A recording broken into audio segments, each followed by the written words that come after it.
교회나 세상이나 강한 자가 있고 약한 자가 있습니다.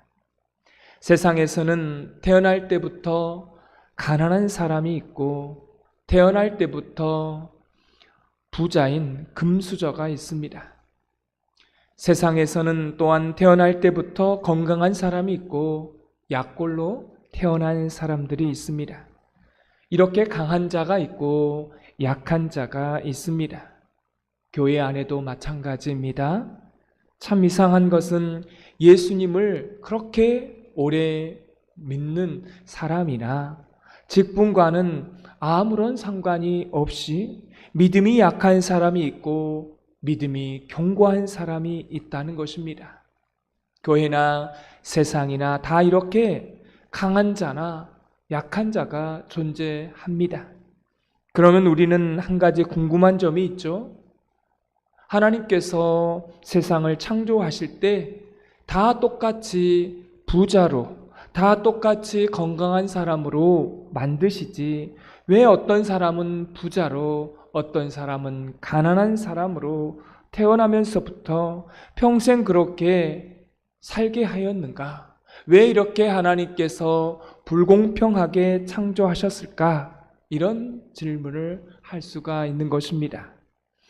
하나님께서 강한 자를 창조하신 이유가 있다고 했습니다. 그게 뭘까요? 먼저 약한 자를 섬기라고, 연약한 자를 도우라고, 그 연약한 자의 약점을 담당하라고 그렇게 하나님께서 창조하셨다라고 로마서에 기록하고 있습니다. 로마서 15장 1절의 말씀에 이렇게 기록되어 있죠. 믿음이 강한 우리는 마땅히 믿음이 약한 자의 약점을 담당하고 자기를 기쁘게 하지 아니할 것이라. 이게 정답입니다. 그러면 약한 자는 이 땅에 왜 존재해야 하는 것입니까? 제가 전에도 말씀을 드렸지만 그 약한 자의 강한 자를 섬기라는 것입니다. 강한 자가 약한 자를 섬기라는 것이죠. 우리가 살다 보면 약한 때가 있습니다. 또 약자로 살아갈 때가 있어요.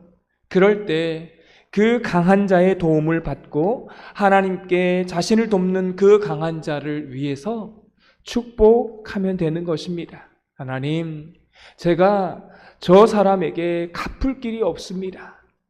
그래서 하나님께서 저런 사람을 축복해 주십시오. 이렇게 축복하게 될 때에 세상이 좋아지는 줄 믿습니다. 이게 하나님 나라의 순환의 법칙입니다. 여러분, 그럼 강한 자가 어떻게 해야 하나님의 복을 받을까요? 자기 자식을 먹여 살리면 복을 받는 것입니까? 이건 당연한 일이죠. 이건 짐승도 하는 일입니다. 내 가족의 생계를 위해서 열심히 일하는 것은 훌륭한 일이 아닙니다. 당연한 것이죠. 그래서 성도가 하나님의 축복을 받으려면, 훌륭한 일을 해내야 되려면 어떻게 해야 되는 것입니까? 내 가족이 아닌 다른 사람을 섬겨보는 것입니다. 내 가족이 아닌 다른 사람을 위해 중보 기도해 보고 내 가족이 아닌 다른 사람을 위해서 물질을 써보고 그래야 그 약자가 그 섬김을 받고 하나님께 여러분을 위해 복을 주시라고 기도하는 것입니다. 할렐루야. 여러분, 고린도 교회 안에는 가장 큰 두 가지 문제가 있었습니다. 첫 번째는 음행의 문제입니다. 이게 고린도스럽다라고 하는 말은 항상 무슨 말이었다고요?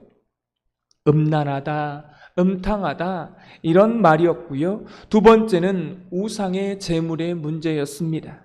고린도 도시 안에는 가장 크게 매매하는 사람이 바로 고기 도축업자들이었는데요. 이 당시에 고린도는 우상의 도시였기 때문에 반드시 고기는 우상 신전에다 바치고 나서 그 다음에 시장에 유통되었던 그런 구조였습니다.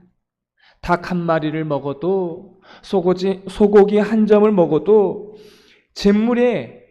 이 재물이 이방 신전에 바쳐진 고기였다라고 하는 것입니다. 여러분, 하나님께서 제일 싫어하는 것이 뭐예요? 우상 숭배입니다. 여기에 문제가 있었는데요. 이방 신도로서 살아가다가 이방 신을 섬기다가 기독교로 개종을 했는데요. 개종을 한 다음에 죽도록 힘든 것입니다. 왜냐하면 모든 구조가 예수님을 믿으면 핍박을 받는 그런 상황이었기 때문에 그렇습니다. 경제적인 상황, 경제적인 그러한 활동을 할 수가 없는 그런 구조로 되어 있는 겁니다. 어느 정도로 힘들었냐면 예수님을 믿는다라고 하면 그 사람에게는 물건을 안 팔았습니다. 그리고 예수님을 믿는 사람은 물건을 살 수도 없었고요. 자기가 판매할 수도 없었습니다. 이런 환경 속에 예수님을 믿는 사람이 어려움을 당하게 되었던 그런 시대였습니다. 그래서 예수님을 처음 믿는, 특별히 이방신을 믿다가 개종한 이 개종자들은 자기가 예수님을 믿는다는 신분을 숨기고 고기를 먹을 수밖에 없는 그런 환경이었습니다. 그 우상에게 벗어나려고 죽도록 그렇게 힘들었는데 지금 자기가 우상에게 바쳐진 고기를 먹고 있는 거예요. 이게 거리꼈던 것입니다. 근데 문제는 자기가 섬기고 있는 교회에 갔더니 이 당시에 그런 직분이 없었지만 목사님, 장로님, 권사님들이 고기를 서로 실컷 먹고 있는 거예요. 여기에 시험을 받게 된 것입니다. 왜 나는 우상 숭배에서 벗어나려고 그렇게 발버둥을 치고 벗어나서 교회에 왔는데 우상 제물로 드려진 고기를 거리낌 없이 먹고 있냐는 거예요. 이 문제에 시험을 받은 사람들이 있었다라는 것입니다. 사실은 우리의 지식으로 보면 이 우상의 제물은 사실은 죄가 없습니다. 그렇죠? 이 고기가 무슨 죄가 있겠습니까? 이 제물은 사실은 문제가 없습니다. 자기 스스로 그렇게 바쳐졌습니까? 아니잖아요. 사람들이 갖다가 바친 거예요. 이 제물은 문제가 없는 것입니다. 먹어도 죄는 아닙니다. 이것이 뭐예요? 지식이라는 거예요. 우상의 제물을 먹는 그것은 죄가 아닙니다. 이것은 우리의 지식이죠. 지식적으로 보면 이건 아무런 문제가 되지 않습니다. 그런데 신앙적으로 믿음이 약한 자가 이 지식을 가지고 제물을 바쳐진 음식을 먹으면 뭐예요? 문제가 뭡니까? 믿음이 연약한 자가 시험에 빠질 수 있다라고 하는 것입니다. 그래서 오늘 10절 말씀은 이렇게 시작합니다. 10절 말씀을 다 같이 읽겠습니다. 지식 있는 내가 우상의 집에 앉아 먹는 것을 누구든지 보면 그 믿음이 약한 자들의 양심이 담력을 얻어 우상의 제물을 먹게 되지 않겠느냐. 여러분, 믿음이 연약한 자가 우상에서 빠져나왔는데 우상 제물을 먹는 사람들을 보고 또 우상 제물을 먹으면 무슨 문제가 있냐면 그럼 우상을 섬겨도 되는가 보다 라고 그렇게 시험에 빠뜨릴 수가 있다라는 것입니다. 그래서 오늘 성경 마지막 절에 사도 바울은 이렇게 결정하게 되는 것입니다. 사도 바울은 고기를 어떻게 하겠다는 겁니까? 일평생 먹지 않겠다라고 결정한 것입니다. 사도 바울은 고기를 싫어했던 채식주의자가 아닙니다. 고기를 좋아하고 고기를 먹어야만 단백질을 보충받아야 되는 그런 사람이었습니다. 그런데 믿음이 연약한 자를 위해서 일평생 고기를 먹지 않았습니다. 그러면 우리가 믿음이 연약한 자를 도와야 되는 이유가 무엇입니까? 저 사람이 불쌍해서 도와야 되는 것입니까? 이거는요, 동정인 것입니다. 또 아니면 저 사람을 도울 사람이 없어서 약한 자를 내가 도와야지. 이거는 선한 일이니까, 착한 일이니까 그렇게 해서 약한 자를 도와야 하는 것입니까? 이거는요, 도덕이에요. 윤리입니다. 불쌍해서 아니면 도덕적으로 돕는 것을 교회 안에서 그런 마음으로 돕게 되면요, 그 도움이요, 그 섬김이 오래가지 못하는 것입니다. 11절에 교회 안에서 그럼 왜 약한 자를 도와야 되는지 그 이유가 나와 있습니다. 11절을 다 같이 읽겠습니다. 그러면 내 지식으로 그 믿음이 약한 자가 멸망하나니 그는 그리스도께서 위하여 죽으신 형제라. 아멘. 여러분, 우리가 그들을 도와야 되는 이유가 있습니다. 그들이 그리스도께서 십자가에서 죽으신 형제이기 때문에 그렇습니다. 형제니까 돕는 거예요. 연약한 자를 위해서 주님이 십자가에 죽으셨습니다. 그래서 도우라는 것입니다. 또 실족하지 않도록 도우라는 거예요. 그래서 13절에 보니까 그러므로 만일 음식이 무엇이라고요? 내 형제를. 여러분, 오늘 본문에 형제라는 말이 계속 반복해서 나옵니다. 사랑하는 성도 여러분, 우리 교회 안에 연약한 자가 있을 때에 우리가 그 연약한 자를 왜 도와야 하는 것입니까? 형제니까. 서로 믿음이 연약한 자, 믿음이 없는 자를 왜 우리가 도와야 하는지, 그것은 불쌍해서가 아니라는 것입니다. 불쌍한 것은 동정하는 거예요. 저건 착한 일이기 때문에 도와야지. 그건 뭐라고요? 도덕이 있기 때문에 라는 것입니다.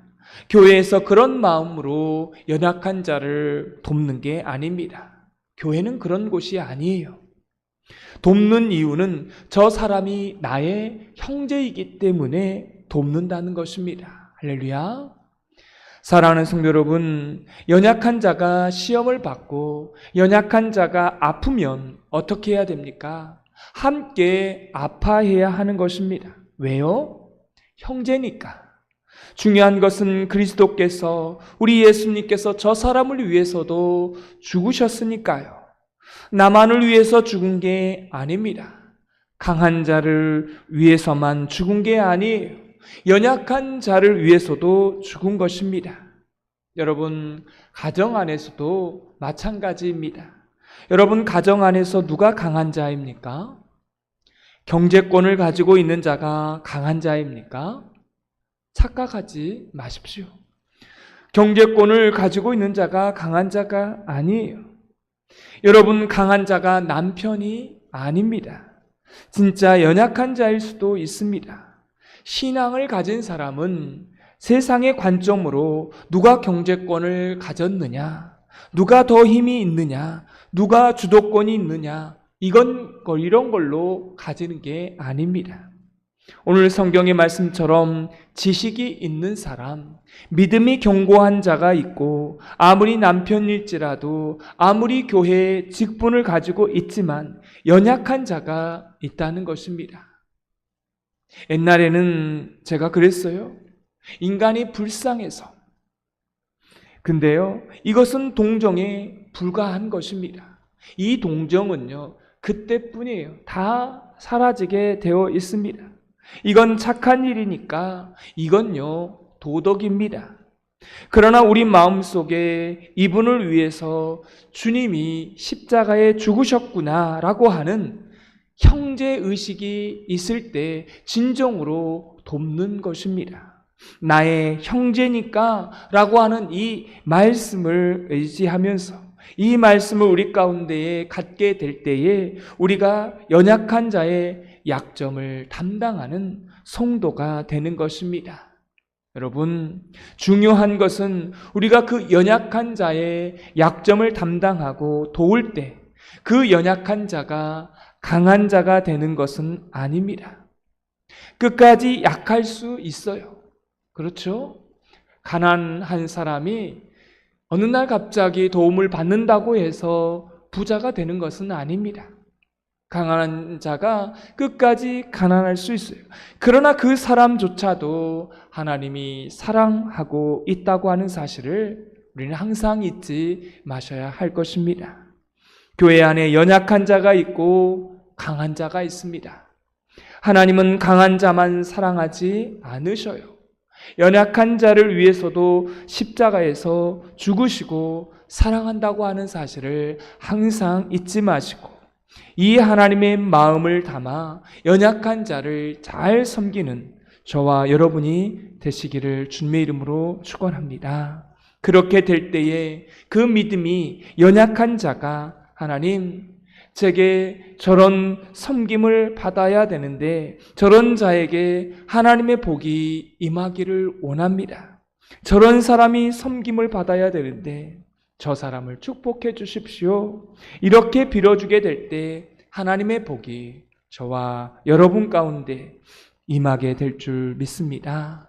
이러한 믿음의 선순환이 저와 여러분의 가문 속에 이루어지게 되기를 주님의 이름으로 축원합니다. 오늘 말씀의 느낌과 깨달은 점을 적어보시고 해야 될 점과 하지 말아야 될 점을 적어보시고 이 말씀대로 사는 하루가 되게 해달라고 기도하는 시간 갖겠습니다. 기도하겠습니다. 하나님 아버지, 강한 자와 약한 자가 이 땅에 있고 그렇게 창조하신 이유가 있다고 말씀하십니다. 강한 자는 약한 자를 도와주기 위함이고 약한 자는 도와준 그 강한 자를 축복해 주는 거라 말씀해 주셨습니다. 우리가 교회 안에서 약한 자를 도와주는 것은 불쌍해서가 아니라 착한 일이니까가 아니라 우리의 형제니까 예수님께서 그 연약한 자를 위해서도 십자가에 죽으셨으니까 우리의 형제이기 때문에 우리가 이러한 마음으로 도와야 된다고 말씀하여 주셨습니다. 연약한 자의 약점까지 담당하라고 말씀하여 주셨습니다.